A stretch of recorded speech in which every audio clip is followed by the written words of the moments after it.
Peshawar chamber of small traders and small industries کے election 23 ستمبر کو ہونے جا رہے ہیں، جس کے لیے 24 امیدوار میدان میں ہیں۔ ہمارے ساتھ موجود ہیں پشاور بزنس پینل سے جناب فہیم نیازی صاحب۔ فہیم نیازی صاحب، آپ کو خوش آمدید کہتے ہیں۔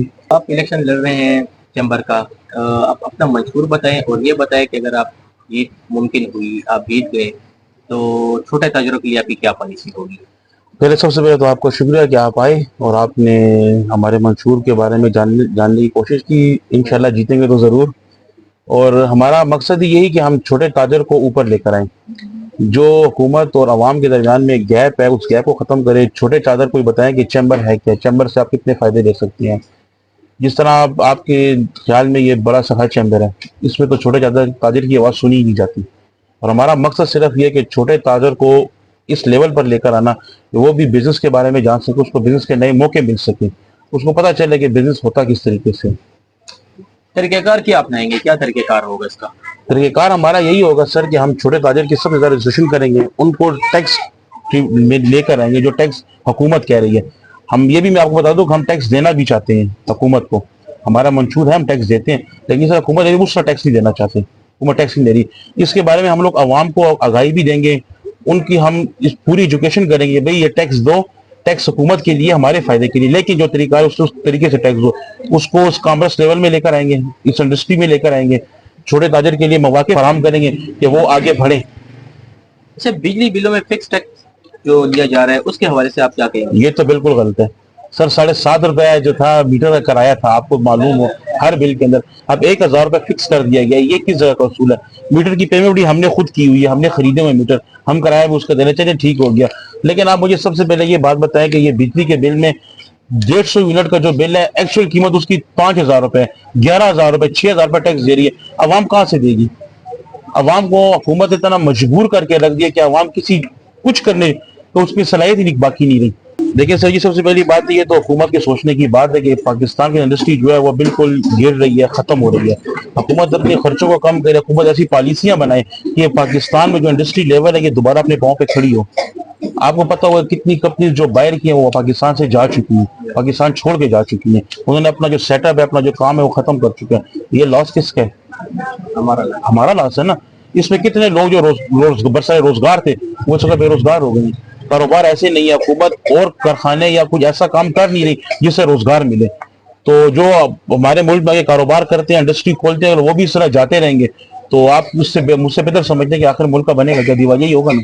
جو بنگلہ دیش کا حال ہے، سری لنکا کا حال ہے، خدا نہ خاصا ہمارے ملک کا بھی وہی حال ہو جائے گا۔ اچھا، افغانستان میں جو بدامنی کی صورتحال رہی ہے اس نے پاکستان کی معیشت پہ، خاص کر خیبر پختونخوا کی معیشت پہ کیا اثرات ڈالے ہیں؟ اس میں تو کافی اثرات پڑے۔ دہشت گردی میں تو سب سے زیادہ جو اثر پڑا ہے وہ تو کے پی پہ پڑا ہے۔ یہ تو آپ کو اچھی طرح معلوم، کے پی پہ کتنا دہشت گردی کا اثر پڑا ہے۔ کاروبار پہ کیا اثر؟ کاروبار تو آپ کو اس وقت بالکل زیرو لیول پر آ چکا ہے۔ آپ ذرا وزٹ کر لیں بازاروں کا، کاروبار کی کیا پوزیشن ہے۔ دکاندار طبقہ تو بالکل ایسا ہے کہ وہ ہینڈ ٹو ماؤتھ تو ہے، اب وہ ہینڈ ٹو ماؤتھ سے بھی نکل چکے ہیں۔ سفید پوش طبقہ تو بالکل مانگ بھی نہیں سکتا، اس کی تو مجبوری کہ وہ مانگ بھی نہیں سکتا، وہ کیا کرے؟ حکومت جیسے اس کو ریلیف حاصل نہیں ہے۔ تو یہ روز بروز جو یہ معیشت گر رہی ہے اس کو سنبھالا کیسے دیا جا سکتا ہے؟ یہ تو سب سے پہلے تو میں یہی کہوں کہ حکومت اپنے خرچے کم کرے۔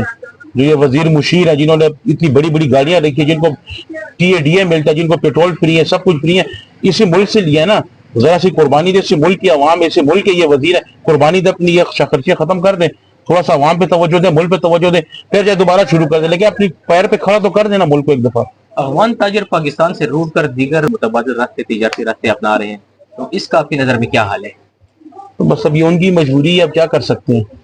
ہمارا جو گوادر بن رہا ہے، یہ تو آپ کو پتہ ہے اس پہ کتنے مسائل کھڑے ہوئے، گوادر پہ کتنے مسائل کھڑے، یہ کس لیے بن رہا ہے؟ کبھی ہم خبریں سننے کے بھی گوادر کو روک دیا گیا، تو یہ حکومت کی پالیسیوں کا حصہ ہونا چاہیے، یہ ترجیح ہونی چاہیے۔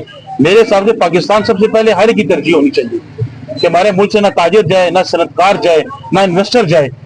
یہ تو حکومت کی ریڑھ کی ہڈی ہے کہ اگر تاجر ہوگا، صنعت کار ہوگا، انویسٹر پاکستان میں ملک میں ہوگا تو ملک ترقی کرے گا۔ ترکی عالمی تجارت میں ایک مقام رکھتا ہے، کیا آپ نہیں سمجھتے کہ پاکستان کی معیشت کو سنبھالا دینے کے لیے ترکی سے ہمیں تعاون حاصل کرنا چاہیے؟ میں نے غالباً پیچھے دونوں ایک انٹرویو سنا تھا، مجھ سے نام بھول گیا کہ ہمیں اس کا قرضہ نہیں مل رہا، قرض ادا کرنے کے لیے ہمارے اثاثے کوئی نہیں خرید رہا۔ یہ آپ نے سنا ہوگا جی جی کیوں اس پاکستان اس لیول پہ آ کیوں گیا پاکستان تو چاہتا ہے کہ تجارت کرے تو چاہتے ہیں لیکن ہمارا بھی تو وہ کردار ہو ہمارے لیڈروں کا کردار تو ہو نا کہ ابھی لوگ ہماری تجارت کریں جو ہے آٹومیٹکلی وہ تو ملک چھوڑ کر جا رہے ہیں اچھا پاکستان کی انڈیا سے تجارت میں حائل رکاوٹوں کو سب کو پتہ ہے کہ اس کے حالات بہتر نہیں ہے اگر انڈیا سے ہمارے تعلقات بہتر ہو جاتے ہیں افغانستان سے بہتر ہو جاتے ہیں کیا پاکستان کی معیشت سنبھل سکتی ہے؟ بالکل سمجھ سکتی ہے کیوں نہیں سمجھ سکتی ہمارا مسائل ممالک ہے بالکل سمجھ سکتی ہے آپ سے آخری سوال بزنس کے حوالے سے 2007 میں پاکستان 69ویں نمبر پہ تھا جو اب 138ویں نمبر پہ پہنچ چکے ہیں بڑی وجوہات کیا ہے؟